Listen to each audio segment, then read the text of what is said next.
Police brutality and abuse of power at the hands of law enforcement officers is a human rights violation. Under the leadership of Commissioner of Police Chester Williams, the Belize Police Department has been engaging its officers on issues relating to human rights as well as the use of force policy.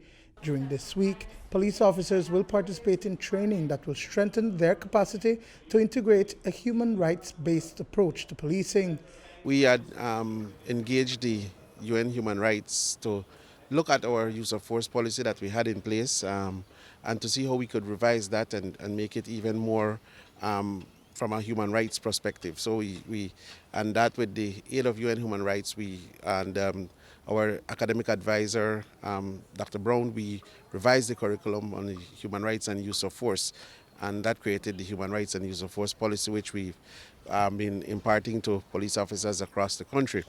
We also recognize that we need a broader scope into it, and we engage again human rights, and we're looking at, particularly throughout this week, from the executive level as well, we'll have sessions for the senior officers so that not only that the junior ranks are sensitized on policing from a human rights perspective, but the commanders who will give the instructions, that they recognize that it is important to put human rights at the basis of what we do. The workshop is being done in partnership with the Office of the High Commissioner of Human Rights, which is providing technical cooperation assistance. Johan Olhagen is the Human Rights Officer for the Global Policies and Security Forces team.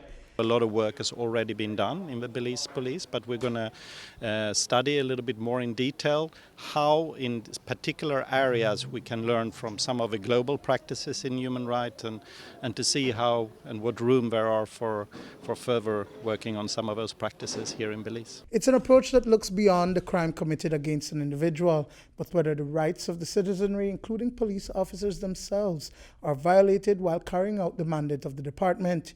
Human rights should enhance the work of the department. We must not see human rights or human rights concern as a deterrent to our jobs, but to enhance our professionalism.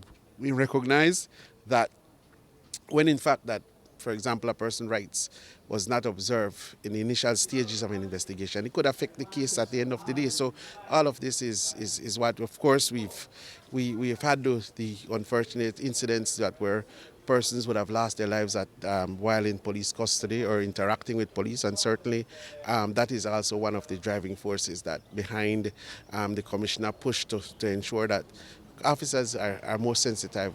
Duane, Moody for News 5.